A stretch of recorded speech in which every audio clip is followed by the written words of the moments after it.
उसमें उस हिसाब से हम अपने आप को प्रेजेंट करें। तो हमको वो प्रेजेंट करना चाहिए कि हम क्या हैं, या फिर लोग क्या हमसे चाहते हैं वो प्रेजेंट करना चाहिए। देखिए, सेल्फ इंट्रोस्पेक्शन बहुत सिंपल सी एक बात कहता है कि अपने आप को पहचानो। अपने आप को पहचान करके आपके अंदर खूबियां क्या है उनको पहचानो, उन खूबियों को लेकर के आप आगे चलिए। आपकी जो प्रॉब्लम्स हैं, आपकी जो वीकनेसेस हैं उनको पहचानिए, और आपकी वीकनेसेस कौन से फील्ड में आपके लिए हर्डल्स खड़ा कर सकती हैं उसको पहचानिए। और यही मैं वापस आपसे कहूँगा कि दूसरों के लिए अब काम करना बंद कीजिए, अपने लिए सोचिए। आपको केवल दो जनों का देखना है, number 1 yourself and second your parents. उन पेरेंट्स के बारे में आप जरूर बात कीजिए, उन पेरेंट्स से आप बात कीजिए, उन पेरेंट्स से आप डिस्कस कीजिए चीज़ों को। आप जो करना चाहते हैं उसको पुट अप कीजिए, आप जो करना चाहते हैं उसके लिए फिर आप पॉइंट्स दीजिए, और पेरेंट्स को इस बात से कन्विंस करने की कोशिश कीजिए कि मैं जो सोच रहा हूँ वो गलत नहीं है। हमारे साथ दिक्कत यही बनाती है कि हमारी सोसाइटी में, द सो कॉल्ड सोसाइटी जो है, मैं अभी फॉर्चुनेटली यूके जाकर के आया था, वहाँ पर ऑक्सफोर्ड यूनिवर्सिटी में मेरा एक लेक्चर था। वहाँ पर भी जब मैंने लोगों से बात करी, कोई भी व्यक्ति ऐसा नहीं है जो ये सोचता हो कि दूसरा मेरे बारे में क्या सोचता है। दूसरा कुछ भी सोचता रहे, वो सही सोच रहा है गलत सोच रहा है, ये उसकी सोच है। आप खुद ये देखिए कि मैं क्या हूँ, मेरे से कोई गलत काम नहीं होना चाहिए, मैं कोई गलत काम नहीं करूँ, मैं किसी का अहित नहीं करूँ, और अगर इस तरह से मैं आगे चलता हूँ तो मुझे कोई नहीं रोक सकता। क्यों? क्योंकि हम जब कोई काम करते हैं अपनी इच्छा से करते हैं तो हमें उसमें सेटिस्फैक्शन मिलता है, जॉब सेटिस्फैक्शन मिलता है, और जब जॉब सेटिस्फैक्शन मिलता है तो उसमें आप आराम से आगे बढ़ते हैं। इसलिए never think at all about कि दुनिया क्या कहेगी। दुनिया तो तब भी कुछ कहेगी जब आप कुछ नहीं करेंगे, इसलिए दुनिया की चिंता मत कीजिए। वापस मैं एक छोटी सी आपके साथ स्टोरी शेयर करना चाहूँगा। ये आप लोगों ने बहुत बार सुनी होगी, गधे और कुम्हार वाली, धोबी वाली, कि गधे पर जब धोबी जो है गट्ठर नहीं रखता है तो लोग कहते हैं कि ये देखो क्या बेवकूफ़ है, गधा साथ में गट्ठर नहीं रखा। जब धोबी ने गट्ठर रख दिया तो लोगों ने कहा अरे बेवकूफ़ है, गट्ठर तो रखा हुआ है, बाप बेटे दोनों पैदल चल रहे हैं। जब बाप बेटे दोनों घोड़े पे बैठ गए तो लोगों ने कहा देखो क्या बेवकूफ़ आदमी है, गधे को बेचारे को मार रखा है, दोनों बाप बेटे बैठे। बेटे ने कहा पिताजी आप बैठ जाओ, मैं उतर जाता हूँ। तो दुनिया कही अरे यार क्या बेवकूफ़ बाप है दोनों, इसने बेटे को तो चला रखा है, खुद बैठ के बैठा हुआ है। जब बेटे को बैठाया तो कहा कि अरे वाह, बाप तो बूढ़ा है बेचारा, उसको चला रखा है, बेटा बैठा हुआ है। सो चिंता मत कीजिए, दुनिया को कुछ कहेगी, दुनिया को कहने दीजिए। हमें सिर्फ एक चीज याद रखनी है कि मुझे कुछ गलत नहीं करना है, कोई काम ऐसा नहीं करना है जिससे मैं स्वयं से शर्मिंदा हूं। आज़ादी के लिए भगत सिंह फांसी पर चढ़े, उनके चेहरे पे कहीं कोई तनाव नहीं था। He was the only person जिसका वेट जो था वो बढ़ गया था जबकि उनकी फांसी की सजा उनको सुनाई गई। बाकी सबका वेट कम हो जाता है। क्यों? क्योंकि बाकी के सब लोग जो होते हैं वो गिल्ट में होते हैं कि मैंने गलत काम किया, इस वजह से मेरे को फांसी हो रही है, और उनके दिमाग में था मैंने बहुत सही किया और अब मैं फांसी पर रहा।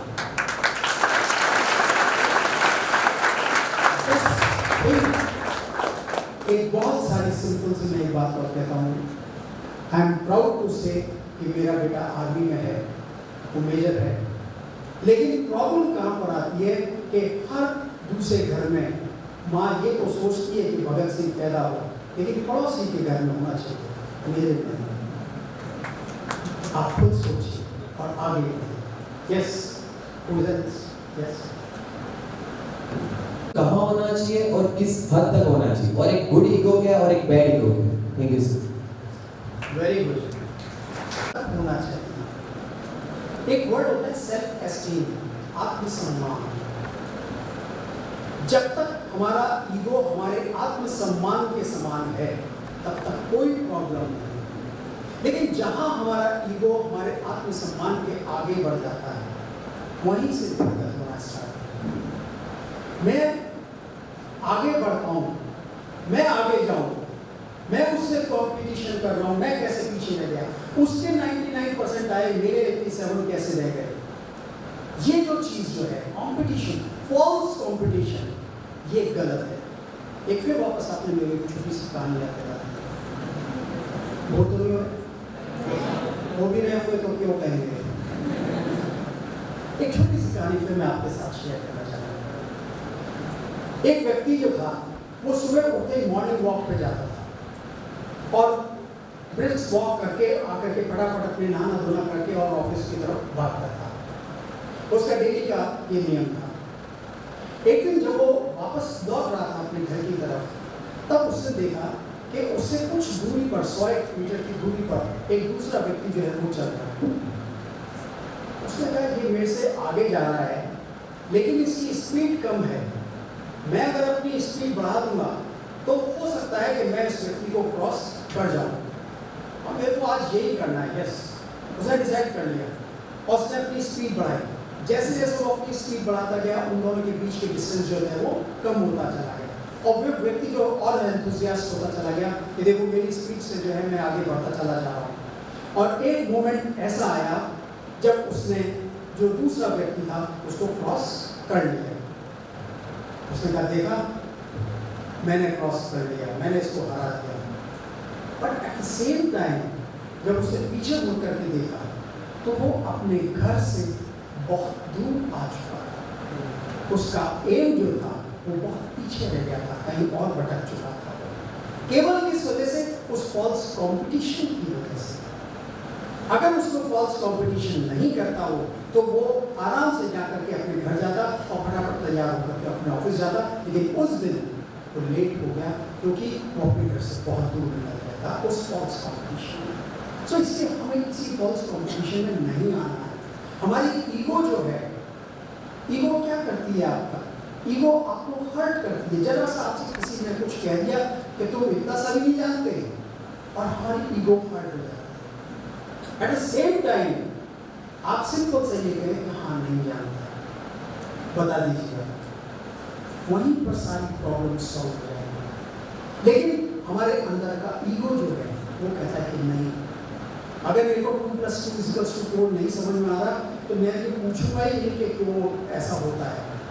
क्यों? क्योंकि अगर मैंने पूछ लिया तो बाकी के जो दूसरे हैं मेरे दोस्त वो क्या सोचेंगे कि इसको इतना सही नहीं आता। भूल जाएंगे उस चीज़ को। अपनी ईगो को अपने साथ मत रखिए। और फॉल्स या बैड ईगो या अच्छी ईगो, यही पर उसका डिफरेंस है। अच्छी ईगो सिर्फ आपको ये कहेगी कि आपको आगे बढ़ना है, नॉट बिकॉज कि दूसरा आगे बढ़ रहा है, दूसरे के 97% आ रहे हैं इस वजह से मेरे को आगे नहीं बढ़ना है या वो पढ़ाई नहीं करनी है, मुझे आगे बढ़ना है। I have to compete with myself, मेरे को अपने आप से कंपटीशन में आना है, इस वजह से मैं आगे बढ़ रहा हूँ। नॉट बिकॉज कि दूसरे के पास आज ऑडी है तो मैं ऑडी के लिए तैयारियां करूँ। नो, मेरे पास ऑडी नहीं है, मेरे पास साइकिल है तो मेरे को एक स्कूटर के लिए आगे बढ़ना है। स्कूटर से आगे जब मैं चलूँगा तो दूसरी कार लेकर के आऊँगा, मारुति की कार ले आऊँगा। नॉट बिकॉज कि दूसरे के पास ऑडी है इस वजह से मैं चल रहा हूँ। ये this is the false ego या बैड। सो अपनी ईगो रखना जरूरी है। सेल्फ एस्टीम तक, अपने आत्मसम्मान तक की जो ईगो होती है उसको रखना सही है, जरूरी है। लेकिन उसके बियॉन्ड जाते ही वो आपके लिए गलत हो जाएगी। So don't go for that ego. Okay? Yes. Who else? Very good. Hello sir, I am Priyanshi Joshi from the Vivekanand Academy, Barodia. My question is that कि हम अपने आप को कैसे पहचाने, क्योंकि आपने जैसे डिस्क्राइब किया था कि हम क्या है, हम रियली क्या है, वो हम कैसे समझा सकते हैं कि हम पता कैसे लगा है कि हम कुछ है या हम what we really are, तो हम कैसे पहचान सकते हैं? क्या नाम बेटा आपका? प्रियांशी जोशी। प्रियांशी का मतलब cheerful and be unique. बस, this is not very just be cheerful. भूल जाओ बाकी सारी चीजें। हम बहुत अपने आप को इजीली एनालाइज कर सकते हैं। जब हम खुद ही परेशान होंगे, खुद ही सुस्त बैठे होंगे तो हम अपने आप को एनालाइज नहीं कर पाएंगे। ट्रू एनालिसिस वो नहीं हो पाएगा। इसलिए रियांशी आप अपने साथ बैठिए और अपने साथ बैठ करके खुद से पूछिए कि मेरे अंदर क्वालिटीज क्या हैं। आपको पता चल जाएगा कि आपके अंदर क्या क्या क्वालिटीज हैं। क्यों? क्योंकि हमारी जो कॉन्शियस जो है वो बहुत इजीली हमें बता देती है कि कहाँ हम सही है, कहाँ हम गलत हैं, या हमारे अंदर कौन सी क्वालिटीज हैं या हमारे अंदर कौन सी वीकनेसेस है। हमें सिर्फ अपनी स्ट्रेंथ्स को आगे और स्ट्रेंथन करना है, अपनी वीकनेसेस को हमें आगे और ओवरकम करना है, उसी से आपको सब पता चलता है। सो इस पचड़े में मत पड़िए कि दुनिया क्या है क्या नहीं है, या वो मैं दुनिया के सामने कैसे अपने आप को पुट करूँ। नो, मैं जैसी हूँ मैं यूनिक हूँ, आई एम द यूनिक। मेरे अंदर जो क्वालिटीज हैं वो चाहे किसी दूसरे में हो, लेकिन मेरे अंदर क्वालिटीज हैं और उन क्वालिटीज को लेकर के मैं बहुत कुछ कर सकता हूँ। Just say 2 sentences to yourself while you go to sleep। जब आप अपने सोने जाते हैं तो 2 sentences अपने आप से बोलिए, I can do it and I will do it। पूरे जोश और खरोश के साथ अपने आप से कहिए कि मैं ये कर सकता हूँ और मैं करके दिखाऊंगा। तब हम आगे बढ़ेंगे, हमारा पीछे कहीं मत करके देखने के तरीके से नहीं। So don't worry at all about कि आपके अंदर क्या दूसरे लोग खूबियाँ देखते हैं या अच्छाइयाँ देखते हैं या कमियाँ देखते हैं। मुझे मेरे से मतलब है, मैं अपने आप में देखता हूँ। मेरे पेरेंट्स जो हैं वो मुझसे कहीं परेशान नहीं हो, मेरे टीचर्स मुझसे कहीं ये नहीं सोचे कि मैं उनको शो डाउन कर दूँ। नॉट बिकॉज कि दूसरे अच्छा कर रहा है, जस्ट बिकॉज कि मुझे आगे बढ़ना है, मुझे कुछ करना है। Okay, thank you sir. नमस्ते सर। नमस्कार सर, मेरा नाम पीयूष है और मेरा ये प्रश्न है कि हम जो सोचते हैं, जो हमारी थॉट्स हैं, तो उसको हम एक्शन में कैसे मतलब उसको कन्वर्ट करें ताकि हम जो ग्राउंड लेवल पे हम मैक्सिमम आउटपुट अपने लाइफ में पा पाएँ। तो जो हमारे विचार है उसको हमारी लाइफ में कैसे एग्जीक्यूट करें, और जो लेजेंड्स जो होंगे जैसे अब्राहम लिंकन है, महात्मा गांधी जी, भगत सिंह साहब हैं, तो उनके विचार से उनकी कमियां को ना देख के उनकी अच्छी चीज़ों को हमारी लाइफ में कैसे अप्लाई करें और जो हम सोचते हैं उसको ग्राउंड लेवल पे कैसे लाएं। कि हम दूसरों को जब देखते हैं, अपने आदर्शों को जब हम देखते हैं, सेलिब्रिटीज़ को हम देखते हैं, चाहे वो महात्मा गांधी हों, लाल बहादुर जी हों या और कोई हो, हम जब सेलिब्रिटीज़ को देख करके अपने आप को चेंज करना चाहते हैं तो उसमें सबसे बड़ी प्रॉब्लम जो आती है वो ये आती है कि क्या मैं पूरी तरह से उनके जैसा ही बन जाऊं। आप लोगों ने सुना होगा कि साधु ऐसा चाहिए जैसा सूत सुहाए, 60 साल को कही रहे धोता दे रहा है। यानी उन व्यक्तियों में उनके जितने भी गुण हैं, उन गुणों को यदि हम आत्मसात कर सकते हैं तो हम सही हैं। हम अगर उनके गुणों को छोड़ करके उनके अवगुणों को अगर देखने लग जाएंगे तो हम आगे नहीं बढ़ पाएंगे। और मैं आपके अपने टीचर्स के लिए भी यही कहता हूँ, आपके पेरेंट्स के लिए भी यही कहता हूँ कि उनमें आप केवल और केवल गुण देखने की कोशिश कीजिए कि ये मेरे टीचर हैं, ये मेरे पेरेंट्स हैं, इनमें ये गुण हैं, मैं इसलिए इनको फॉलो करूँगा या करूँगी। और उनको फॉलो करते हुए कभी भी आप उनके अवगुणों की तरफ देखने की कोशिश मत कीजिए। कोई भी व्यक्ति ऐसा नहीं है जिसमें कि अवगुण नहीं हो। Nobody is perfect in this world. Everybody is blessed with the strengths and everybody is being given the weaknesses.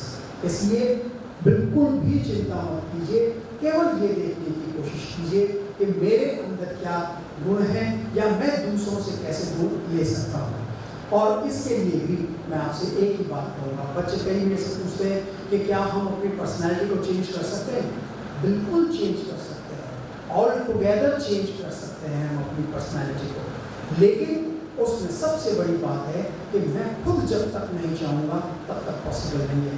क्योंकि मैं हमेशा एक बात कहता हूँ कि I can not change anyone except myself and no one can change me except myself. मैं चाहूँ भी तो मैं आपको चेंज नहीं कर सकता जब तक कि आप खुद चेंज होना नहीं चाहते। मैं खुद को जब चाहूँगा तब मैं अपने आप को चेंज कर पाऊँगा, दूसरों को चेंज नहीं कर सकता। Okay, yes. आपका नाम वापस बताइए। कनिष्का जैन। कनिष्का। कनिष्का जैन। कनिष्का, ओके, बताइए। मेरा क्वेश्चन ये है कि कंसिस्टेंट कंसिस्टेंसी कैसे मेंटेन करें? थोड़े दिन जोश से कुछ भी जो लक्ष्य है उसके लिए मेहनत करते हैं, फिर थोड़े दिन में सुस्त हो जाते हैं। कैसे रोज उस उम्मीद से उठे और इसके लिए मेहनत करें? बैठिए, शेयर करता हूं। इसका फर्स्ट पार्ट जो है वो आप लोगों ने कई बार सुना हुआ है, खरगोश और कछुए की कहानी है ना, जिसमें खरगोश जो था वो सो गया था और कछुआ जो था वो धीरे धीरे चलता हुआ आया था और उसने रेस जीत ली थी। इस कहानी का मॉरल क्या था? Slow and consistent wins the race, slow and steady wins the race. जो धीरे चल रहा है या लेकिन सतत चल रहा है वो रेस जीतेगा, राइट? समय परिवर्तित हुआ और समय परिवर्तित होने के साथ साथ इस कहानी में भी चेंज आया। जब खरगोश ने ये देखा कि मैं हार गया और मैं कछुए से बहुत तेज दौड़ता हूँ, तो उसने सेल्फ इंट्रोस्पेक्शन किया, जो मैंने आपको बताया कि सबसे पहले आत्मलोचन करना है। वो सेल्फ इंट्रोस्पेक्शन जब उसने किया तो उसको पता चला कि मैं सो गया था, इस वजह से मैं रेस हार गया, वरना तो मैं जीत जाता। उसने डिसाइड कर लिया कि अब मैं नहीं सोऊंगा और फिर उसके बाद उसने वापस कछुए को जो है वो रेस के लिए ललकार दिया। कछुआ आया, रेस स्टार्ट हुई। खरगोश ने जैसा सोचा था कि वो नहीं सोएगा, वो नहीं सोया और उसने रेस जीत ली। कहानी का मॉरल फिर चेंज हो गया और अब क्या हो गया? Slow and steady wins the race की जगह fast and consistent wins the race. जो तेज है और सतत है वो रेस जीतेगा। कहानी का अभी भी तीसरा चौथा भाग बाकी है। समय फिर चेंज हुआ और चेंज होने के साथ वापस कछुए ने सोचा कि मैं एक बार रेस जीत गया था, लेकिन दूसरी बार हार गया मैं। उसको ये भी मालूम था कि खरगोश अब नहीं सोएगा और इस सोच के साथ उसने देखा कि अब मैं कैसे रेस जीत सकता हूँ, मुझे रेस जीतनी है। खरगोश को उसने ऑब्जर्व करना स्टार्ट कर दिया। अपने कंपेटिटर को देखना बहुत ज़रूरी है। आपके साथ जो आपके प्रतिद्वंदी हैं उनको देखना, वो क्या कर रहे हैं, कैसे कर रहे हैं, ये देखना बहुत ज़रूरी है। उसने फिर देखा और उसकी हर एक चीज़ को नोट किया उसने और फिर उसने कहा, खरगोश भाई वापस आ जाओ, अब हम फिर रेस कराएंगे। दोनों रेसिंग पॉइंट पर पहुँचे तो कछुए ने कहा कि मैं जिस रास्ते पर चाहूँगा उस रास्ते पर रेस होगी। खरगोश गंभीर था, उसने कहा हाँ कोई फर्क नहीं पड़ता, क्योंकि उसे मालूम था कि अब नहीं सोऊंगा मैं और इससे बहुत तेज दौड़ता हूँ मैं, इसलिए तो रेस जीतूंगा ही जीतूंगा हर हाल में। उसने कहा कोई बात नहीं, जो रास्ता तुम चाहोगे उस रास्ते पर रेस होगी। कछुए ने रास्ता चुना और ऐसा रास्ता चुना जिसमें बीच में नदी बहती थी, क्योंकि उसे मालूम था कि खरगोश तैर नहीं सकता। रेस स्टार्ट हुई, खरगोश तेजी से दौड़ा लेकिन नदी किनारे जाकर के रुक गया और कछुआ धीरे धीरे चलता हुआ आया, नदी में डुबकी लगाई, फिर वापस जीत गया। इसमें फिर वापस इस कहानी का मॉरल चेंज हुआ और फिर क्या हुआ कि आपको न केवल अपने को देखना है, लेकिन दूसरे प्रतिद्वंदी आपका जो है उसकी खूबियाँ, उसकी कमियों को देखते हुए हमें आगे बढ़ना है। फिर उसके बाद समय फिर चेंज हुआ। ये आज का समय है जिसमें आप लोग बैठे हैं। दोनों जो खरगोश और कछुआ थे अब तक मित्र बन चुके थे। दोनों ने डिसाइड किया कि फिर वापस रेस करेंगे। दोनों स्टार्टिंग पॉइंट पर पहुंचे और स्टार्टिंग पॉइंट पर पहुंच करके खरगोश ने कछुए से कहा कि कछुआ भाई, जिस रास्ते पर तुम कहोगे उस रास्ते पर रेस होगी। रास्ता वही वाला चुना गया जिसमें बीच में नदी बहती थी। खरगोश ने कछुए से कहा कि कछुआ भाई तुम मेरी पीठ पर बैठ जाओ। कछुआ खरगोश की पीठ पर बैठा, दोनों नदी किनारे पहुंचे तेज दौड़ते। अब कछुआ नीचे उतरा और उसने खरगोश से कहा कि खरगोश भाई तुम मेरी पीठ पर बैठ जाओ। खरगोश कछुए की पीठ पर बैठा and they both swam across the river and they both won the game, which is nothing but the win-win game.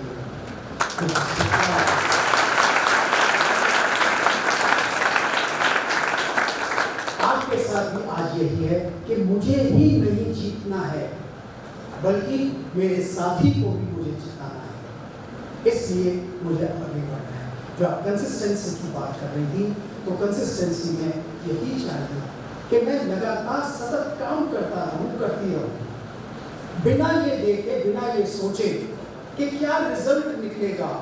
I am least concern with the result. मुझे रिजल्ट से मतलब नहीं है, मुझे केवल अपने एफर्ट्स लगाने हैं। और जब हम अपने केवल एफर्ट्स लगाते हैं तो जीत हमें हर हाल में मिलती है।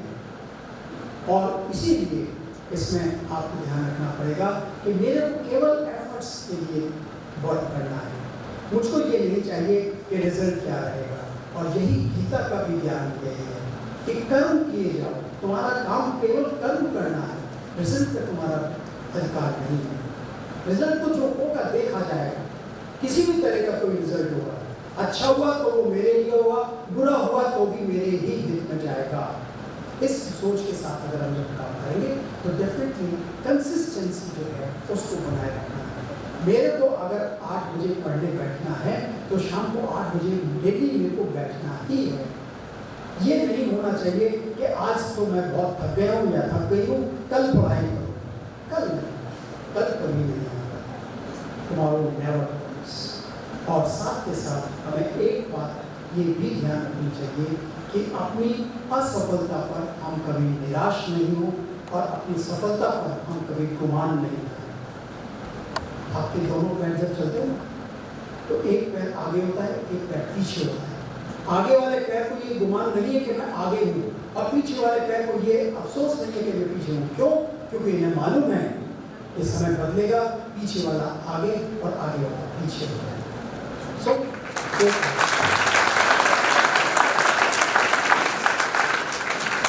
सॉरी, अब मेरा खड़े रहना मुश्किल हो रहा है, सुबह से मेरे को प्रॉब्लम है, इसलिए मैं चाहूँगा कि अब मैं थोड़ी देर बैठ जाऊँ।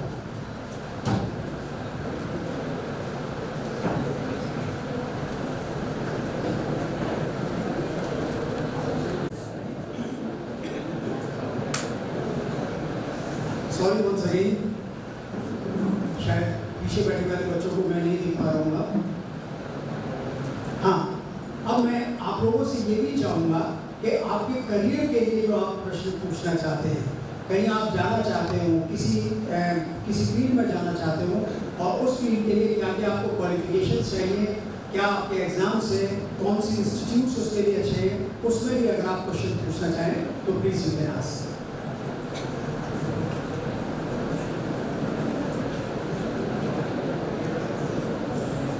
Good afternoon sir. Good afternoon. मैं चेष्टा जैन हूँ, अरावली कॉलेज से BSc BEd 3rd ईयर की स्टूडेंट हूँ। और BSc BEd करने के बाद मैंने अपना एक गोल बनाया है कि मुझे MSc इन बायोटेक्नोलॉजी करनी है और इसी फील्ड में मुझे आगे बढ़ना है। लेकिन मुझे उस फील्ड के बारे में कोई इतनी इन्फॉर्मेशन है नहीं, और मैंने जिससे भी पूछा उसने मुझे यही आंसर किया कि BSc बायोटेक्नोलॉजी की बजाय तुम जो सब्जेक्ट ले चुकी हो, जूलॉजी या बॉटनी, उसमें MSc करो, वो बेटर रहेगा। तो मेरा आपसे एक क्वेश्चन है कि क्या MSc इन बायोटेक्नोलॉजी उतना वर्थ इट है अगर मेरा सब्जेक्ट बायोलॉजी है तो, और उसके लिए मुझे क्या क्या स्कोप है और कौन कौन सी यूनिवर्सिटीज? Okay, very well. लेकिन सिर्फ आपको अपने आप से एक क्वेश्चन पूरा करना है कि क्या आप रिसर्च के फील्ड में जाना चाहते हैं या नहीं। अगर रिसर्च में जाना चाहते हैं तो बायोटेक्नोलॉजी से बढ़िया कोई कोर्स नहीं है, क्योंकि उसमें जो जॉब्स हैं वो सारी रिसर्च की हैं। आप दुनिया में कोई सा भी एक फील्ड ऐसा बता दीजिए जो कि बायोटेक्नोलॉजी से अलग हो सकता हो। जिस तरह से केमिस्ट्री को हम कहीं भी नहीं छोड़ सकते, उसी तरह से बायोटेक्नोलॉजी जो है उसको भी किसी भी फील्ड से हम अलग नहीं कर सकते। चाहे वो हेल्थ का फील्ड हो, चाहे फूड एंड न्यूट्रिशन हो, चाहे कोई भी हो, इसमें अगर आप जाना चाहते हैं तो biotechnology is very good one. और बायोटेक्नोलॉजी के लिए आपको अगर जाना है तो MSc बायोटेक्नोलॉजी जो है वो दिल्ली यूनिवर्सिटी में बहुत अच्छी है। उसके अलावा इसमें आपके इंदौर में जो है देवी अहिल्या यूनिवर्सिटी, उसकी बायोटेक्नोलॉजी भी बहुत अच्छी है। और इसके अलावा अगर आपको वहाँ पे चंडीगढ़ यूनिवर्सिटी, तो चंडीगढ़ यूनिवर्सिटी में भी बायोटेक्नोलॉजी के बहुत अच्छे कोर्सेज होते हैं। अगर आप वहाँ जाना चाहते हैं you can very well go there. और अगर आप इंटरनेशनल लेवल पर पूछते हैं तो नेशनल यूनिवर्सिटी ऑफ सिंगापुर जो है वो बायोटेक्नोलॉजी के लिए बहुत अच्छी है। लेकिन बायोटेक्नोलॉजी को करने के बाद आपको रिसर्च में जाना है, ये पहले से आप डिसाइड कर लीजिए। और किरण मजूमदार शाह नाम सुना होगा। Kiran Mazumdar Shah, she was the first pioneering scientist in biotechnology of India. तो उनके जैसा आप बनने की इच्छा रखती है, डेफिनेटली बायोटेक्नोलॉजी में आप जाइए। Thank you sir.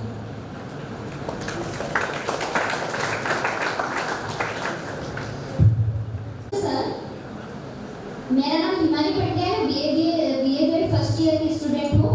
Sir toughest exam है यूपीएससी। मेरा गोल है यूपीएससी आईपीएस बनना।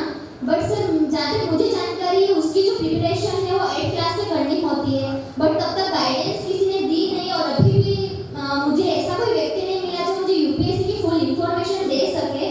तो मैंने 8th क्लास से या 10th 12th से तैयारी नहीं की और मेरा प्लानिंग मैंने ये की थी कि जो बीए बीएड के 4 साल है उसमें मैं जो बेसिक है एनसीईआरटी 6 से 12 तक की उसको क्लियर करूँगी। उसके बाद 2 साल या 2.5-3 साल की तैयारी के बाद चाहूँगी कि फर्स्ट अटेम्प्ट में ही मैं क्लियर कर सकूँ।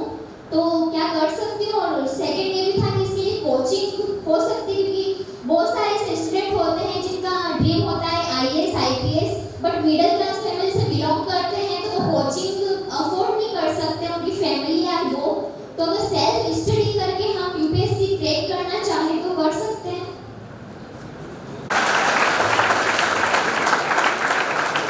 क्लास से अगर आप नहीं कर सके तो कोई चिंता की बात नहीं है। अभी भी आप लगोगे तो आप निश्चित रूप से कर लोगे, आप कोई चिंता नहीं है उसमें। इसमें 2 सेट्स होते हैं, एक प्रीलिम्स होता है फिर उसके बाद मेंस होता है। जो प्रीलिम्स होता है उसमें अर्थमेटिक, इंग्लिश, जनरल अवेयरनेस और जनरल नॉलेज इसके टेस्ट होते हैं। बाकी फिर उसके बाद इसमें केवल क्वालिफाई करना होता है, इसके मार्क्स आपके आगे नहीं जुड़ते हैं। ओके, और फिर उसके बाद जो मेंस होते हैं उसमें 9 पेपर्स होते हैं।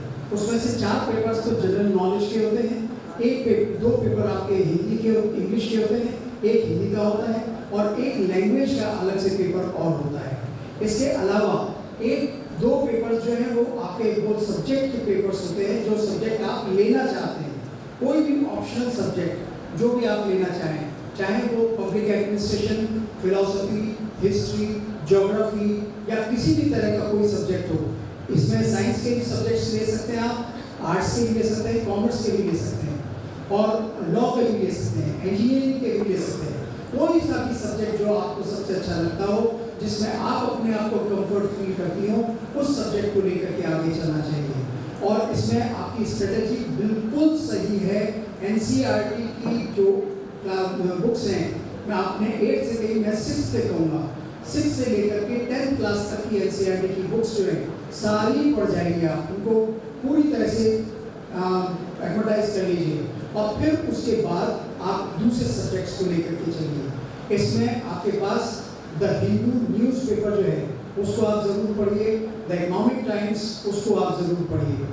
योजना जो पहले चलती थी, अब तो पॉलिसीज बंद हो गई हैं, अब पॉलिसीज की जगह दूसरी आ गई है इसमें। तो योजना जो मैगजीन हुआ करती थी उसमें जो लेटेस्ट लास्ट 2 ईयर्स की जो मैगजीन है उनको ज़रूर देखिएगा, जिसमें कि गवर्नमेंट की जो योजनाएं हैं वो आपको पता चल जाती है कि क्या क्या पॉलिसी गवर्नमेंट जो फ्रेम करने जा रही है। इसके अलावा आप अपने आप को पूरी तरह से अवेयर रखिए।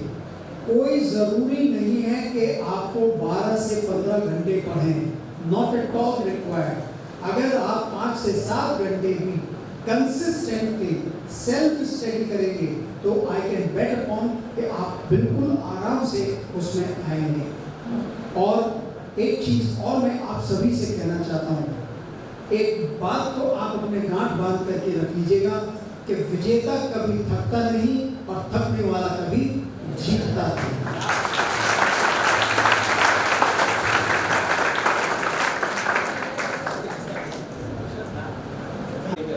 पर ये लोग रेगुलर स्टडीज को सैक्रिफाइस करते हैं और नहीं करना हो कि 10th का देखते हैं, 12th का देखते हैं और इसका स्ट्रक्चर देखते हैं बच्चों का, तो ऐसा नहीं लगता कि कि आदतों से क्रैक कर सके। तो सर इसको कहना तो आसान है लेकिन करना कहाँ तक, उनको सोचना पड़ेगा, क्या एफर्ट देने पड़ेंगे सर, ये तो ये कुछ नहीं है, वो एम्पैथी वाली ही बात है कि जब आपके जूतों में अपना पैर रखते हैं तो कहाँ गाड़ रहा है जूता वो ये रियलाइज कर रहे हैं। जो आप लोग RAS की प्रिपरेशन कर रहे हो, चाहे IAS की प्रिपरेशन कर रहे हो या SSC का कोई एग्जाम दे रहे हो, किसी भी तरह का कोई भी कॉम्पिटिटिव एग्जाम दे रहे हो, अपनी बेसिक नॉलेज जो है उसको अपने साथ रखिए, क्योंकि बेसिक नॉलेज जो है वो जब तक आपके साथ नहीं होगी तब तक आपका कॉन्फिडेंस नहीं बन पाएगा। सबसे इम्पॉर्टेंट चीज़ ये है कि किसी भी कंपटीशन में कोई भी ये श्योर नहीं हो सकता कि उसका सिलेक्शन हो ही जाएगा, किसी कंडीशन में पॉसिबल नहीं है। हाँ, प्रोबेबिलिटी हो सकती है हायर साइड हो या लोअर साइड हो, लेकिन कंफर्म नहीं कह सकते। आपके जो मैथ्स के स्टूडेंट हैं और जो है वो प्रोबेबिलिटी को जब पढ़ते हैं तो उसमें पता चलता है कि सर्टेनिटी नाम की कोई चीज़ होती ही नहीं है, हो ही नहीं सकती, प्रोबेबिलिटी रहती है केवल।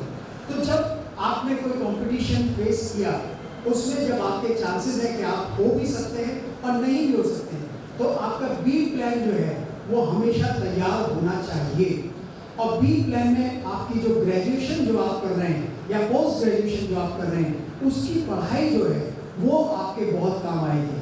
मान लीजिए आपने ज्योग्राफी ले रखी है और फिर उसके बाद आपके वहाँ पे सिलेक्शन नहीं हो पाया, कोई चिंता की बात नहीं है। ज्योग्राफी लेकर के आप ज्योग्राफिकल GSI जो है, इंफॉर्मेशन सिस्टम GIS, उसमें जा सकते हैं, आप कार्टोग्राफी में जा सकते हैं, आप टाउन प्लानिंग में जा सकते हैं, आप रिमोट सेंसिंग में जा सकते हैं, बहुत कुछ कर सकते हैं ज्योग्राफी को लेकर के। लेकिन उसके साथ आपके पास एक बी प्लान होना चाहिए। हिस्ट्री को लेकर के चलते हैं तो क्यूरेटर बन सकते हैं आप म्यूजियम्स को ज्वाइन कर सकते हैं, आप हिस्ट्री में लेक्चरशिप में आ सकते हैं। सो एक बी प्लान आप हमेशा लेकर के चलिए कि अगर मेरा किसी कंपटीशन में सिलेक्शन नहीं हो पाता तो मैं किस तरह से अपने आप को वापस नहीं एस्टैब्लिश कर सकता। यस, आर्ट्स में इसमें रिसर्च जितना भी हो रहा है फिलॉसफी में, उतना रिसर्च कहीं नहीं हो रहा। आप वेद पुराण वगैरह इनके जो उसको देखते हैं, आप सारी चीज़ें जो आती हैं वो संस्कृत को लेकर के जब हम चलते हैं तो संस्कृत में एक बात तो मैं आपको बताना चाहूँगा कि जर्मनी में जितनी संस्कृत पर रिसर्च हो रही है इंडिया में नहीं हो रही। हमारे वेद पुराण हम भूलते चले जा रहे हैं, उनमें जो रिसर्च फील्ड जो है वो आगे से आगे आ रहा है। अभी एक बहुत वो सोशल मीडिया पर मैं वो देख रहा था, एक बहुत फेमस ओरेटर है, मोटिवेटर है, कुमार विश्वास, उनका एक मैं वो देख रहा था वीडियो, उसमें उन्होंने बहुत अच्छी तरीके से समझाया। जो ये कहते हैं कि चंद्रमा पर हमारा चंद्रयान जा पहुंचा और ये कहा गया था कि समुद्र मंथन से चंद्रमा जो है वो निकला था, तो ये समुद्र मंथन कैसे हुआ, चंद्रमा उससे कैसे निकला, आप इसको कैसे कोरिलेट करेंगे? मैं तो नहीं मानता कि चंद्रमा जो है पृथ्वी से निकला हुआ है, चंद्रमा पृथ्वी से निकला था।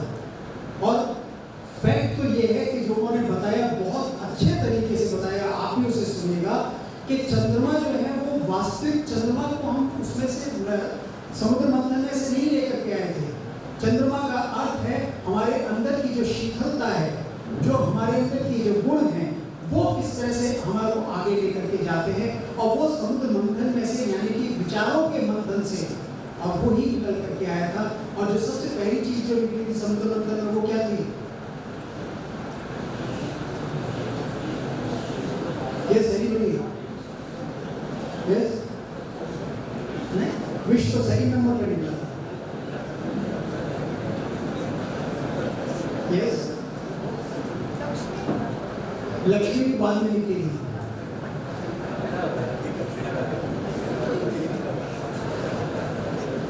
सब में मदिरा भी छठे नंबर पर निकली थी। यस, पहला वो हाथी भी बाद में निकला था। यस, अमृत भी बाद में आया।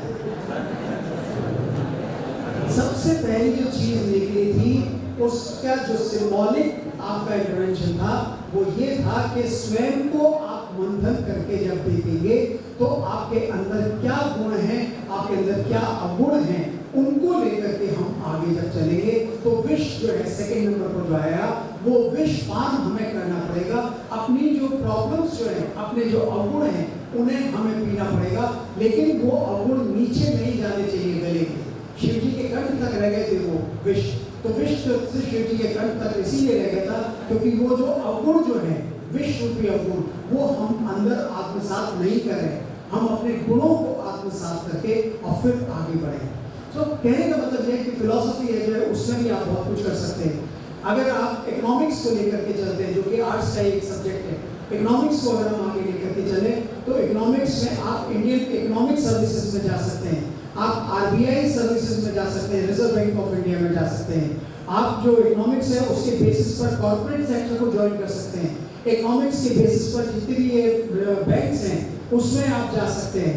इकोनॉमिक्स के बेसिस पर फिर आप जो एक सब वो है ISI, Indian statistical institute Kolkata, उसका एक सब्जेक्ट आता है जिसमें कि क्वांटिटेटिव इकोनॉमिक्स के सब्जेक्ट को लेकर के वो चलते हैं, उसमें पीजी करवाते हैं दिल्ली में, उसमें अगर आप लेकर के जाते हैं उसको, तो इकोनॉमिक्स में जो विल फाइंड के अनएंडिंग जॉब्स हैं, उसमें कहीं कोई कमी है ही जॉब्स की।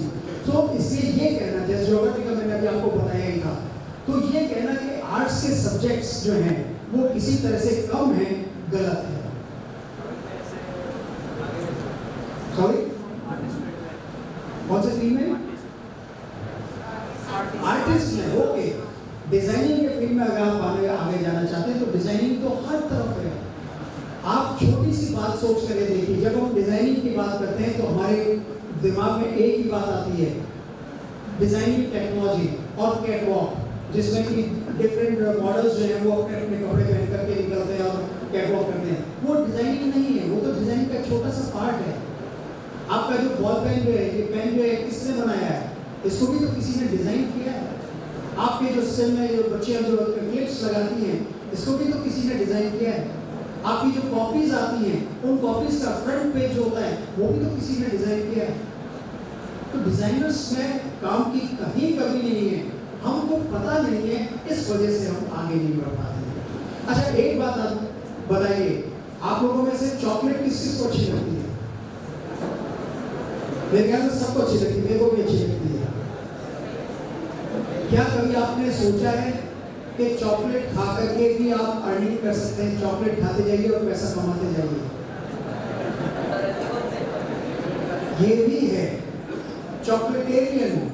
चॉकलेटेरियन एक जॉब है जिसमें कि आपको चॉकलेट टेस्ट करके वो बताना पड़ता है कि चॉकलेट मार्केट में चल पाएगी या नहीं चल पाएगी। कैडबरी, अमूल, ये जितनी भी बड़ी बड़ी कंपनीज हैं, ये बहुत चॉकलेटेरियंस को जॉब देती हैं। और इसका एक इंस्टीट्यूट है बॉम्बे में एक्चुअली, और उस इंस्टीट्यूट में बताया जाता है कि कैसे आप किसी चीज़ को टेस्ट करके और बता सकते हैं कि ये आगे चलेगी या नहीं चलेगी। हम लोग अननेसेसरली बस फालतू की बातों में लगे रहते हैं कि वो डॉक्टर बन गया, वो इंजीनियर बन गया, तुम क्या बने? कुछ नहीं बने, सब कुछ बन गए हम, लेकिन हमें पता नहीं है, इस वजह से हम आगे नहीं बढ़ पाते हैं। सो फ्रेंड्स, पता करने की कोशिश कीजिए। आजकल तो आपके पास चैट जीपीटी एक बहुत अच्छा एक टूल मिल गया है आपको। चैट जीपीटी पर पूछिए कि मैंने कॉमर्स लिया है, कॉमर्स में मैं कैसे आगे बढ़ सकता हूँ, इमीडिएटली उसमें से आवाज आ जाएगी कि FRM करिए, फाइनेंशियल रिस्क मैनेजमेंट करिए, CFA करिए, चार्टर्ड फाइनेंशियल एनालिस्ट का कोर्स करिए, MFC करिए, master of finance and control का कोर्स करिए, ACCA करिए, CA करिए, CS करिए। CS के और कॉमर्स के वो नहीं है सब्जेक्ट्स। इसके अलावा बहुत सारी लाइन्स हैं जिसमें आप जा सकते हैं, कॉमर्स में भी, आर्ट्स में भी, साइंस में भी, फाइन आर्ट्स में भी, बहुत सारी ऐसी लाइन्स हैं जहाँ पे आप जा सकते हैं।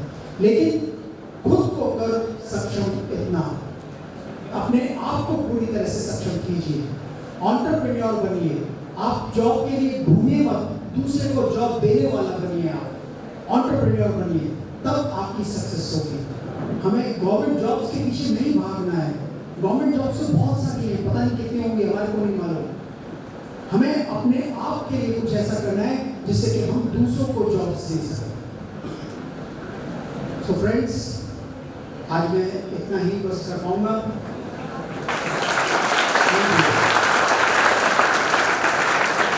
अब सर मेरे 2-3 क्वेश्चन है, वो मैं आपसे अभी बच्चों को भी मैं बताना चाहता हूँ कि यहाँ 11th-12th के भी बच्चे आए हुए हैं विवेकानंद स्कूल के, नाइस कोर्स बोला, और एक कुपड़ा स्कूल से भी बच्चे आए हुए हैं, तो सर मैं क्वेश्चन ये था मेरा कि अगर जैसे बच्चा 8th में है या और वो कोई साइंटिस्ट बनना चाहता है, जैसे अभी जिन्होंने चंद्रयान का वर्कआउट किया वगैरह, तो वो साइंटिस्ट के लिए 8 से क्या प्रिपरेशन करे या 9 से क्या प्रिपरेशन करे, जिससे कि वो आगे कौन कौन सी एग्जाम्स आती हैं इसके लिए, कौन कौन से कॉलेजेस हैं, या जरूरी है क्या मैथ्स लेना, इसमें कंपलसरी वर्क ऑफ फिजिक्स लेना कंपलसरी वर्कआउट है क्या?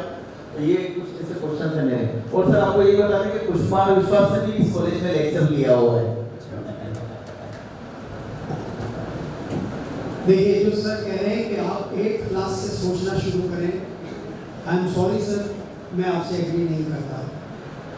8th क्लास तक अपना बचपन रहने दीजिए, बचपन को एंजॉय करें।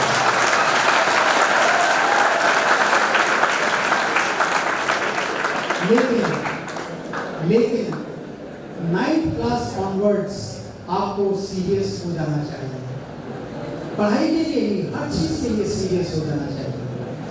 हम जब बचपन एंजॉय कर लेते हैं, उसके बाद हमारे आगे बढ़ने के बहुत अच्छे चांसेस होते हैं। अगर आप साइंटिस्ट बनना चाहते हैं, रिसर्च में आना चाहते हैं, तो फिजिक्स, केमिस्ट्री, मैथ्स एक तरीका है। इसके अलावा भी अगर आप स्पेस साइंस में जाना चाहते हैं, तो नेचुरल है कि आपको फिजिक्स, केमिस्ट्री, मैथ्स लेनी होगी। और इसमें 10th क्लास, 11th क्लास और 12th क्लास, इसमें KVPY, किशोर वैज्ञानिक प्रोत्साहन योजना, उसका एग्जाम होता है। KVPY का एग्जाम दे करके और फिर उसके बाद डिफरेंट इंस्टीट्यूट्स हैं, IISER, Indian institute of scientific education and research, ये 5 जगह है ऑल ओवर इंडिया में। इसी तरह से इंस्टीट्यूट्स हैं NISER, national institute of scientific education and research, ये 8 हैं हमारे हिंदुस्तान में पूरे में। इनके लिए KVPY जो है वो ही एक आधार बनती है इसमें एडमिशन लेने के लिए। और इसमें इंटीग्रेटेड MSc कोर्सेज जो हैं, यानी BSc और MSc इंटीग्रेट करके और फिर उन्होंने 5-5 साल के कोर्सेज बनाए गए हैं, उसको लेकर के जब हम आगे बढ़ते हैं तो उसमें आप रिसर्च में जा सकते हैं। इसी तरह से IISc Bangalore, Indian institute of science Bangalore जो है, वो एक बहुत अच्छा इंस्टीट्यूट है जहाँ पर कि अगर आप साइंटिस्ट बनना चाहते हैं तो आप बन सकते हैं। सिमिलरली अगर चाहे आपने BTech कर रखा हो या BSc MSc कर रखी हो, एक जेस्ट नाम का एक एग्जाम होता है, JEST, joint entrance screening test. इस JEST के थ्रू आप डिफरेंट जो रिसर्च जो होती हैं उसमें आप जा सकते हैं। चाहे आप नासा में जाना चाहें, चाहे आप इसरो में जाना चाहें, चाहे आप किसी और फील्ड में जाना चाहें, ONGC में जाना चाहें, DARC में जाना चाहें, DRDO में जाना चाहें, कहीं भी आप जाना चाहें, आपके पास आपके रास्ते खुले हुए होंगे। इसलिए do not worry at all, अपना एम जो है उसको फोकस रखना बहुत ज़रूरी है। 9th ऑनवर्ड्स आपके पास फोकस हो जाना चाहिए कि मुझे ये काम करना है, और उसी के लिए आप आगे बढ़िए, सफलता आपके कदम चूमेगी। एक कोर्स था मर्चेंट नेवी, बच्चों ने सुना भी नहीं होगा मेरे ख्याल से, मर्चेंट नेवी का इनको सुना है, तो इस कोर्स में जाने का रास्ता क्या है?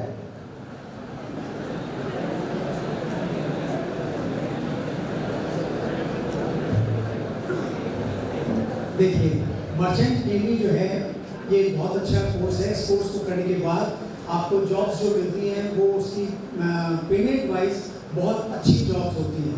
लेकिन इसमें सबसे बड़ी प्रॉब्लम जो है वो ये है कि कम से कम 9 महीने आपको पानी में ही रहना पड़ता है। पानी से मतलब जहाज में रहना पड़ता है, आप आधी दुनिया से अलग हो जाते हैं। इसलिए ये बात जरूर ध्यान में रखिएगा, क्योंकि इसमें मैक्सिमम बच्चे जो हैं वो वाटर फोबिया की बीमारी लेकर के वो वापस आते हैं, तो उसके लिए आप पूरी तरह से तैयार रहिएगा। नंबर 1 कि मर्चेंट नेवी में कैसे जाएगा।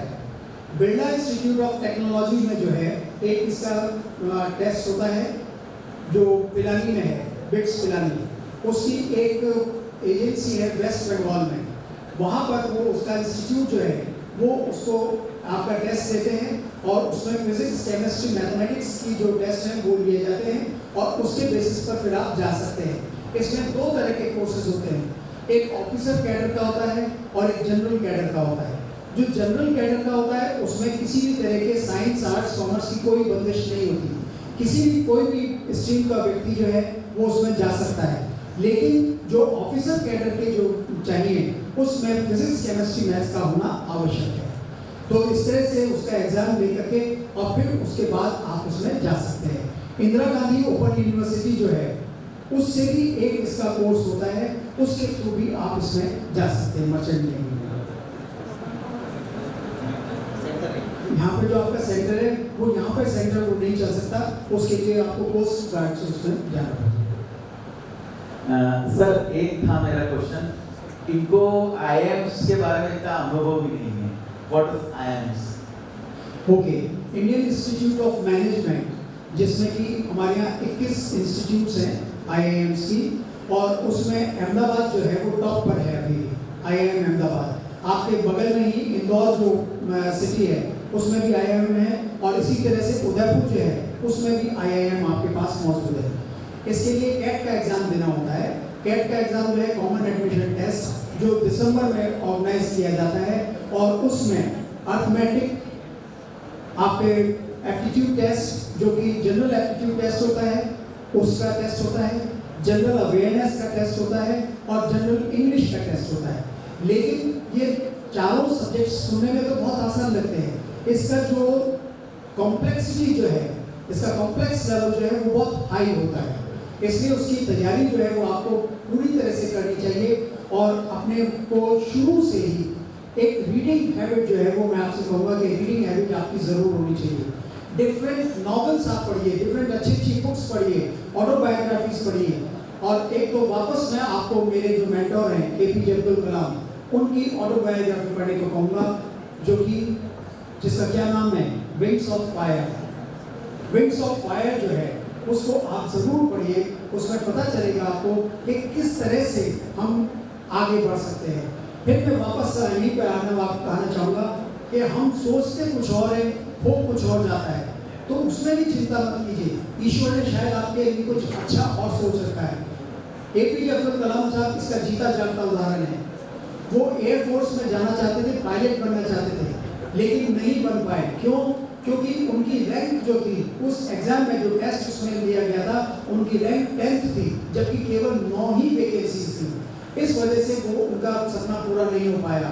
लेकिन अल्टीमेटली देखिए कि वो तीनों सर्वोच्च उसमें सेनाओं के सर्वोच्च कमांडर बने। एयरफोर्स तो बहुत छोटी सी चीज़ रह गई उनके लिए, और उसके बावजूद भी इस स्टेज में आने के बाद भी उन्होंने एयर फील्ड मार्शल को बुलाया और उनसे कहा कि मैं पायलट बनना चाहता हूँ, मैं प्लेन कैसे उड़ाया जाए उसको सीखना चाहता हूँ, और इस एज में आकर के उन्होंने प्लेन उड़ाना सीखा और उसको उड़ाया।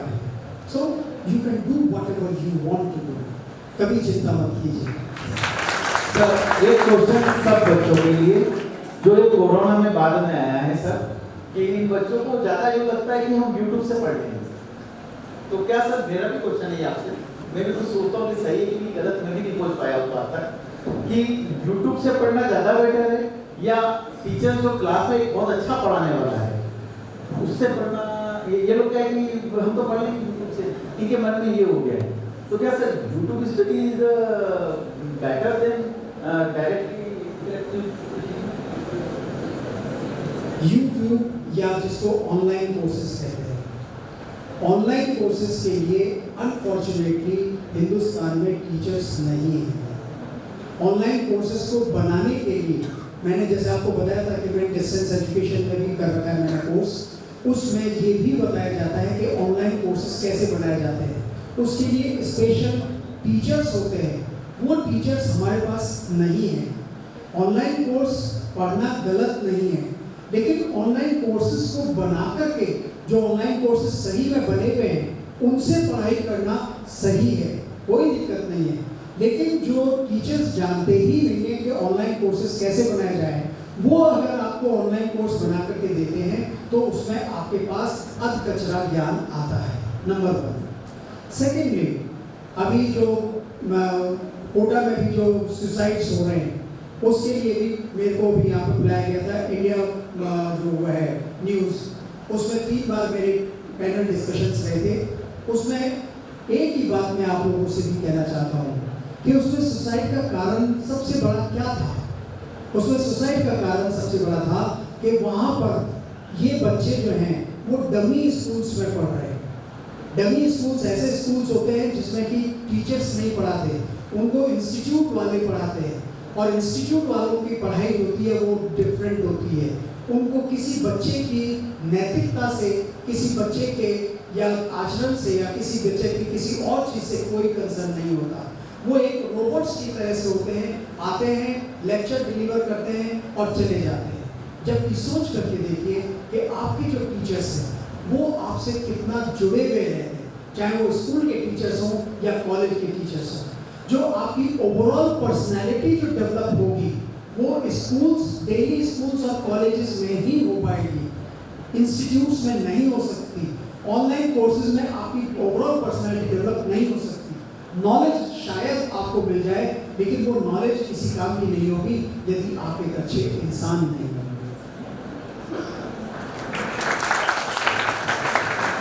एक क्वेश्चन सर, आफ्टर 10 या 9 इंडिया से बाहर जाने के लिए कोई एग्जाम्स अवेलेबल हैं, या कि हमको इंडिया से बाहर भेजना है किसी बच्चे को, किसी को जाना है आगे पढ़ने के लिए, तो उसमें क्या है, क्या अपॉर्चुनिटी? अभिषेक जी, सबसे पहले तो मैं यही कहूँगा कि सारे जहाँ से अच्छा हिंदुस्तान।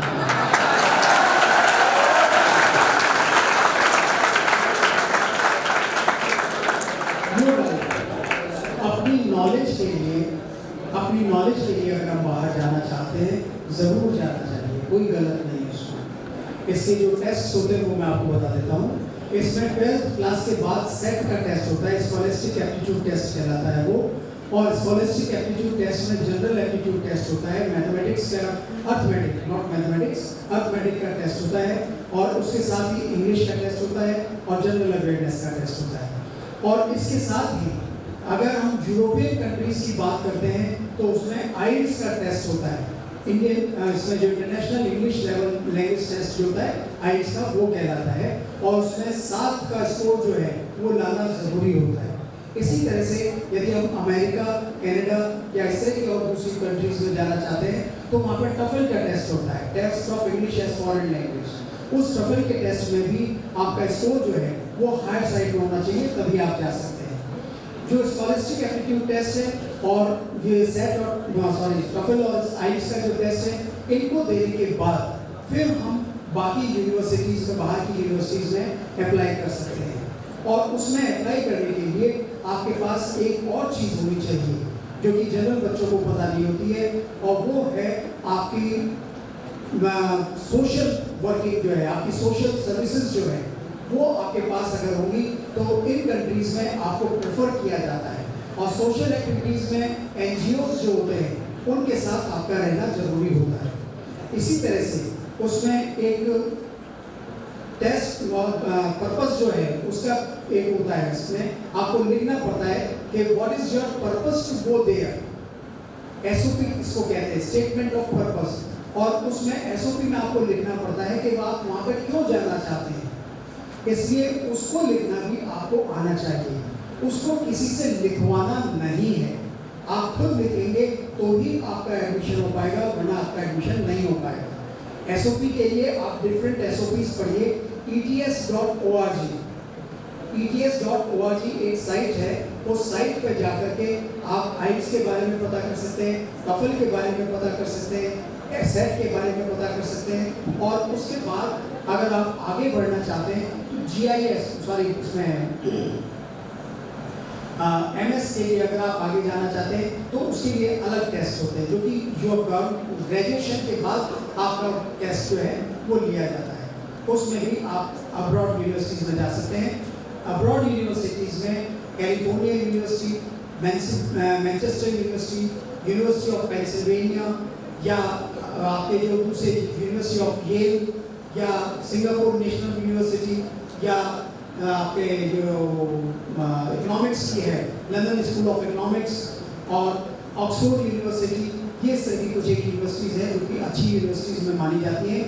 एक मेरा आप लोगों से सभी से निवेदन है कि कभी किसी भी ब्रोकर के साथ कभी किसी दलाल के थ्रू आप अब्रॉड जाने की मत सोचिए, क्योंकि उनको केवल अपने कमीशन से मतलब होता है। उनको इससे मतलब नहीं होता कि आप किस यूनिवर्सिटी में जा रहे हैं वो अच्छी यूनिवर्सिटी है या नहीं है। इसका देखने के लिए आप जो भी जहाँ भी जिस कंट्री में जाना चाहते हैं उस कंट्री के आप एम्बेसडर, वहाँ पे एम्बेसी जो है उससे मिलिए। वहाँ पे एम्बेसी में उनके पास सारी उनकी इंफॉर्मेशन होती हैं, उस इंफॉर्मेशन को देखिए और जो कोर्स आप करना चाहते हैं उस कोर्स को करने के लिए पर्टिकुलर यूनिवर्सिटीज तलाश कीजिए और फिर उसके बाद जाइए। My best wishes are with you. हमारे बांसवाड़ा में सर 2 ट्रेंड है, एक तो एसटीसी बीएड, वो तो सब जानते हैं, बट एक चीज़ और थी कि यहाँ पे आपने जैसे अभी बोला कि एजेंट्स के थ्रू जाते हैं। यहाँ पे मेरा वो 700 से 800 बच्चे बांसवाड़ा डिस्ट्रिक्ट के अंदर में कह सकता हूँ जो कजाकिस्तान, रशिया और वहाँ पर है ना MBBS कर रहे हैं। इट बेटर या और समथिंग एल्स? इसको मैं डिस्करेज करूँगा। मैं नहीं चाहूँगा कि हमारा कोई भी बच्चा कजाकिस्तान, नेपाल, चाइना, रशिया इनमें MBBS करने जाए। है कि वहाँ पर 80% बच्चे जो हैं वो अनसक्सेस होकर के वापस लौटते हैं और उनके साथ लौटती है वोट का। इसलिए I am very serious about it कि आप लोग इस तरह के इंस्टीट्यूट्स में MBBS करने नहीं जाए।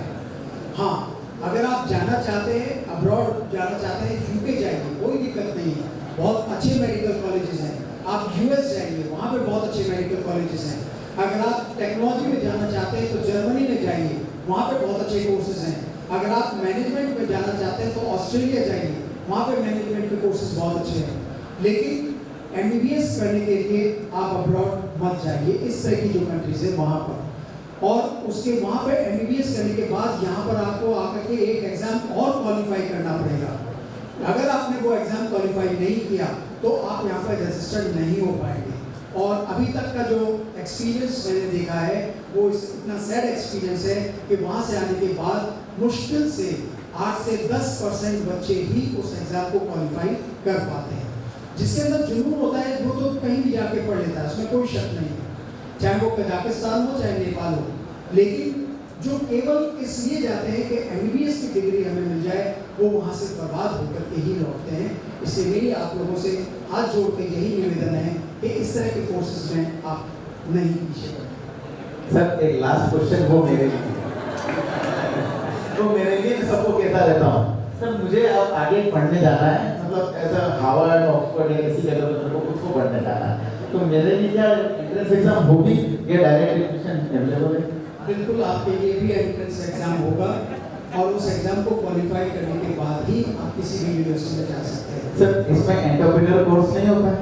एंटरप्रेन्योर कोर्स भी होता है, इसमें बहुत सारे एंटरप्रेन्योर कोर्सेज होते हैं। तो उनको सर डायरेक्ट एडमिशन नहीं, उनमें डायरेक्ट एडमिशन नहीं होता। देखिए, इंग्लिश का एग्जाम जो है वो तो आपको देना ही होगा, चाहे IELTS दें चाहे TOEFL दें, दोनों में से एक एग्जाम देना आपको जरूरी है।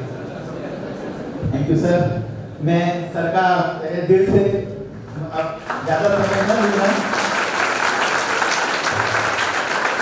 हमारे सामने सर की प्रेरणा भी बैठे हैं जो नीना भटनागर मैडम है। मैं सर मैडम से कहूँगा एक तरह से स्वागत करें।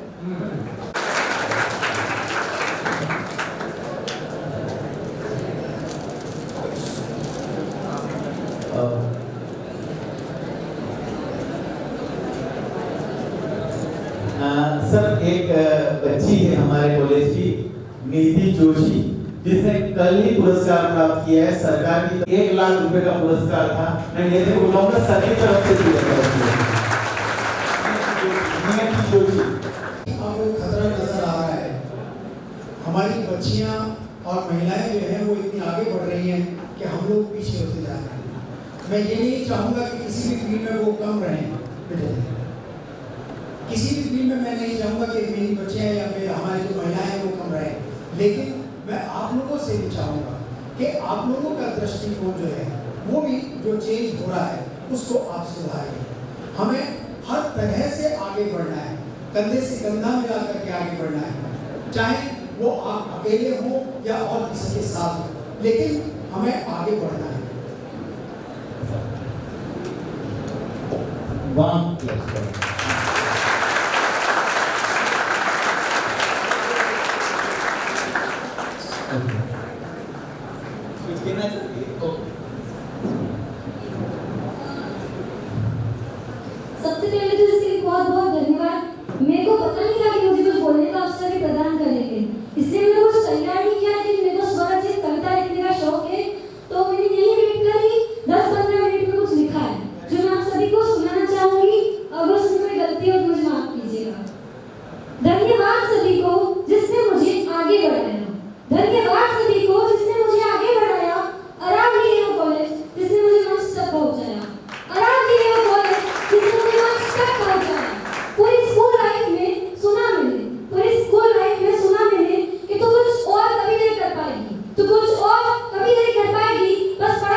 थे और मेरी काबिलियत थी मुझे याद दिलाते। अरावली वालों ने मुझे हमेशा आगे से मौका दिया। अरावली वालों ने हमेशा मुझे आगे से मौका दिया और मेरे दोस्तों ने मुझे कभी पीछे ना हटने दिया और मेरे दोस्तों ने मुझे कभी पीछे ना हटने दिया। जिंदगी में आज मैंने कभी भाषण देने नहीं दिया। जिंदगी में आज तक मैंने कभी भाषण नहीं था दिया। फिर भी अरावली ने मेरे को जिला स्तर पर बोलने का अवसर प्रदान किया। फिर भी अरावली ने मेरे को जिला स्तर पर बोलने का अवसर प्रदान किया। मेरे को हुआ मैं वहाँ कैसे बोल पाऊंगी। मेरे को हुआ मैं वहाँ कैसे बोल पाऊंगी। एक से बढ़कर एक बच्चे, भला मैं कैसे जीत जाऊंगी। भला मैं कैसे जीत जाऊंगी। पर पूरे जिले में भाषण में मैं प्रथम आई। पर पूरे जिले में भाषण में मैं प्रथम आई और परसों कलेक्टर साहब द्वारा मैंने 50,000 की राशि पाई और परसों कलेक्टर साहब द्वारा मैंने 50,000 की राशि पाई। मेरे कान्हा ने असंभव को संभव कर दिखाया। मेरे कान्हा ने असंभव को संभव कर दिखाया और मेरे परिवार और कॉलेज के प्यार और सपोर्ट ने मुझे हमेशा आगे बढ़ाया और मेरे परिवार और मेरे कॉलेज के सपोर्ट ने हमेशा मुझे आगे बढ़ाया। बस ऐसे ही हमेशा आप सबका प्यार पाऊं। बस ऐसे ही हमेशा आप सबका प्यार पाऊं और आम जन की आवाज सरकार तक पहुंचाऊं और आम जन की आवाज सरकार तक पहुंचाऊं। मैं आप सबसे भी यही कहना चाहूंगी। मैं आप सबसे भी यही कहना चाहूंगी कि आप भी स्टेज पर आए, कि आप भी स्टेज पर आए तो कोई स्पोर्ट्स में खेलने जाए, तो कोई स्पोर्ट्स में खेलने जाए, पर अपनी छुपी प्रतिभा को बाहर लाए, पर अपनी छुपी प्रतिभा को बाहर लाए और सफलता की ओर अपना पहला कदम बढ़ाए। धन्यवाद।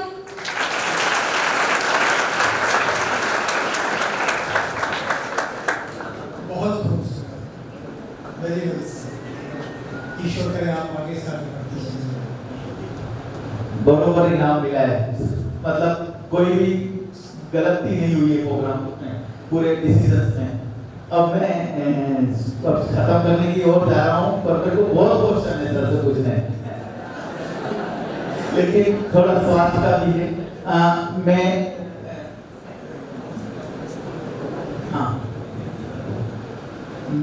मैं आपको भी एक साइको टेस्ट होने वाला है, साइकोलॉजिकल, जो सर ने पहले बताया था। स्कूल वाले बच्चे वो जा सकते हैं, जब उनका साइकोलॉजिकल टेस्ट हम आपके स्कूल में ही करवा देंगे, ठीक है, जो सर ने आपको गाइड किया है। देन आफ्टर अगर सर से आपको और आगे का गाइडलाइन चाहिए तो आप सर से जयपुर या कहीं भी बोलेंगे, तो फिर भी कभी बुला लेंगे अपन, चिंता मत करना, मैं बुला लूँगा सर को। और कॉलेज वाले स्टूडेंट के लिए साइकोलॉजिकल टेस्ट है, सर कल भी यहाँ अवेलेबल हैं। अगर किसी को इंडिविजुअल काउंसलिंग पर्सनल करवानी है तो वो आयुषी मैडम है अरावली कॉलेज में, उनसे संपर्क कर सकते हैं। ये एक इंस्ट्रक्शन था। प्राइवेट काउंसलिंग, मतलब इस काउंसलिंग में ये होता है कि आपके अंदर के जिज्ञासा, भाव, जो भी आपके अंदर है वो सर एक समझेंगे, सुनेंगे और उसके बाद एक एंड रिजल्ट निकालेंगे। ये साइकोलॉजिकल टेस्ट ये वाला है, इसलिए। और मैं विवेकानंद एकेडमी कुपड़ा स्कूल मैडम का यहाँ पे ठिकरिया 10वीं वाले बच्चे आए हैं उनका, और अरावली कॉलेज के सारे बच्चों का तहे दिल से धन्यवाद करता हूँ। मैं दीपक सर का भी तहे दिल से धन्यवाद करता हूँ, जिन्होंने शॉर्ट टाइम पर, मतलब बिल्कुल मैंने कहा सर, तो सर ने कहा चलो ठीक है सेट कर देते हैं, और मेरे ख्याल से 8 या 10 साल बाद मैंने सर को वापस बांसवाड़ा बुलाया है। लेकिन ऐसा लग रहा है कि हर साल बुला के कुछ ना कुछ क्वेश्चन पूछना पड़े, क्योंकि मेरे ही कंफ्यूजन बहुत क्वेश्चंस हैं।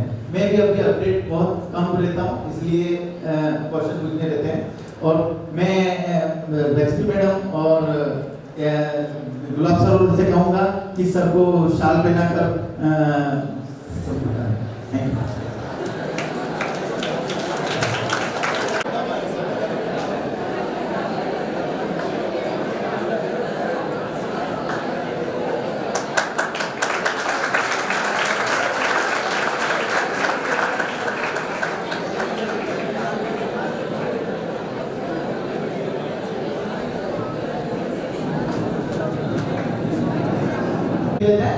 अरावली वाले उठ जाए प्लीज, इस वाले उठ जाए, न जाए।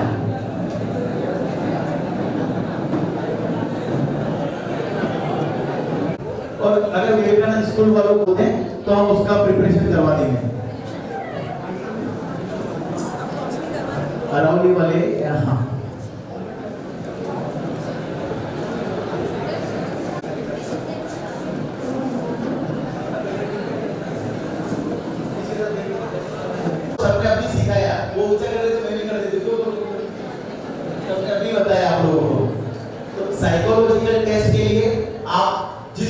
कुर्सी खाली हुई है वहां जाके बैठ जाओ, पानी पी लो, वॉशरूम चले जाओ और उसके बाद आप जिनको भी टेस्ट देना है वो रूमों में जाके बैठ जाए। पहले सारे ऊपर के रूम फुल होंगे, देन आफ्टर नीचे जाना है आपको, तो पहले ऊपर के रूम में गर्ल्स पहले चले जाए, आप जा सकते हैं, ठीक है। एक मिनट, हाँ हो गया। हाँ सर, किस तरह का आयोजन था आज कॉलेज में? अरावली कॉलेज के माध्यम से आज डॉक्टर दीपक सक्सेना सर जयपुर से आए हैं, जो कि कैरियर काउंसलिंग और गाइडेंस के लिए आए थे, और एक उनका साइकोलॉजिकल टेस्ट भी होता है जिससे कि बच्चों को इंडिविजुअली देखा जाता है कि बच्चों में कितनी क्षमता है और उसकी किस प्रकार की क्षमता होती है, उस क्षमताओं पे ये टेस्ट लिया जाता है। तो इन सब का कार्यक्रम हुआ आज और बड़े ही अच्छी तरीके से सर ने बच्चों के सवालों का जवाब दिया, और कुछ स्कूलों के बच्चे भी आए थे, जैसे Vivekananda college Badaudiya, Kupda school, government school, Bathikariya schools के बच्चे आए थे, जिन्होंने इन में भाग लिया और सब ने अपने शंकाओं का समाधान प्राप्त किया। इसलिए